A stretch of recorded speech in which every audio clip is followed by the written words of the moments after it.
Tom from Barrow Fine Furniture, or as I like to call him, the Answer Man. Tom, what's going on? Not a lot, Joe. How about you?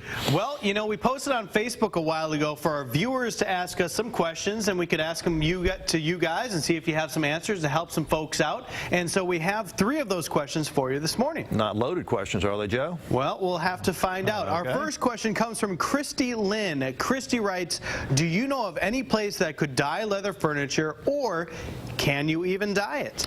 Well, Christy, lots of leather furniture is dyed. So when you see a green or a blue leather sofa, that's actually called aniline dyeing, and it's a cover of paint, so to speak, on top of the leather. So you can dye it.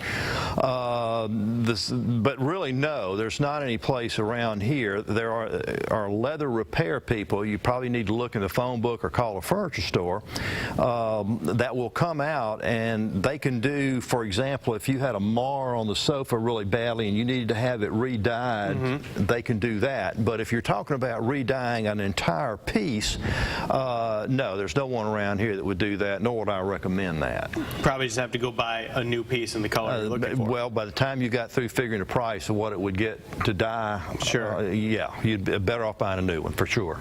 All right, our next question comes to us from Alicia Heim. She writes, when I spray furniture polish on my coffee table, it sometimes stains it with little white spots. How do I get rid of those? That's a good question, Alicia. I'm not sure I know how to get rid of those, because that doesn't usually happen. You might want to check your furniture polish and see what you're polishing it with, and be sure it's up to date and not out of date, and be sure you're not applying too much of it. Generally speaking, all you need is a small bit of polish. You don't really need to sit there and put a big coat on there. A lot of times the chemicals will merge together and you'll get some white spotting, and the best thing to do to get rid of that is just to get a slightly wet rag and just go over there and take it right off and then redo it. Okay. Using a small amount of polish. All right, so there you go. That's a good answer right there.